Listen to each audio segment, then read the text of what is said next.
Doctor, ഈ gynaecomastia procedure ചെയ്ത് കഴിഞ്ഞാൽ പിന്നീട് നമുക്ക് വീണ്ടും ഈ ഒരു പ്രോബ്ലം വരാൻ ചാൻസ് ഉണ്ടോ? എന്താന്ന് വെച്ചാൽ ഈ ഇപ്പോഴത്തെ കാലഘട്ടം ഫുഡിന്റെ കാര്യത്തിലായിക്കോട്ടെ, എക്സസൈസിന്റെ കാര്യത്തിലായിട്ട് ഒരു അൺകൺട്രോൾഡ് ആയിട്ടുള്ളൊരു പ്രവണതയാണ് കാണുന്നത്. ഇത് ബാധിക്കുമോ നമ്മളുടെ ഈ ഒരു ഇതിനെ? നമ്മള് ഗൈനക്കോമാസ്റ്റിയ സർജറിയിൽ നമ്മൾ ഫാറ്റ് ലൈപ്പോസക്ഷൻ ചെയ്ത് കളയാണ് ചെയ്യുക.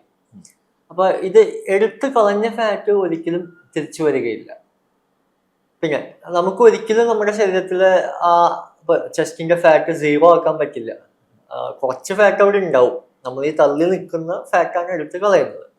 അപ്പൊ നമ്മളെല്ലാവരും പറയാ, നിങ്ങളൊരു ചെറിയ രീതിയിൽ എക്സസൈസുകളൊക്കെ ചെയ്യുക, ഫുഡ് അമിതമായി ജങ്ക് ഫുഡ് കഴിക്കാതിരിക്കുക. ഇടയ്ക്ക് കഴിക്കുന്നതുകൊണ്ടൊന്നും വിരോധമില്ല. അത് ഏത് ഡോക്ടറായാലും എല്ലാവരോടും പറയും ജങ്ക് ഫുഡ് അമിതമായി കഴിക്കരുത്. ഇടയ്ക്ക് കഴിക്കുക. അത് ഇപ്പൊ ഗൈനക്കോമാസ്റ്റിയ എന്നൊരു വിഷയത്തിൽ മാത്രമല്ല, മൊത്തത്തിൽ നമ്മുടെ ഓവറോൾ ഹെൽത്തി സ്റ്റാറ്റസിന് ജങ്ക് ഫുഡ് അമിതമായി കഴിക്കാതിരിക്കുക. പരിപൂർണമായി ഒഴിവാക്കുക ഇപ്പോഴത്തെ കാലഘട്ടത്തിൽ ബുദ്ധിമുട്ടാണെന്ന് അറിയാം. അപ്പൊ അത് എല്ലാം അമിതമാവാതിരിക്കുക. പിന്നെ പറ്റുമെങ്കിൽ എന്തെങ്കിലും എക്സസൈസുകൾ, ഇപ്പൊ ജിമ്മ് തന്നെ വേണമെന്നില്ല, നിങ്ങൾക്ക് ജോഗിങ് എന്തെങ്കിലും എക്സസൈസുകൾ പോവാം. അപ്പൊ ഇതൊക്കെ മെയിൻറ്റെയിൻ ചെയ്യുകയാണെങ്കിൽ ഗൈനക്കോമാസ്റ്റിയ തിരിച്ചു വരാനുള്ള സാധ്യത വളരെ കുറവാണ്.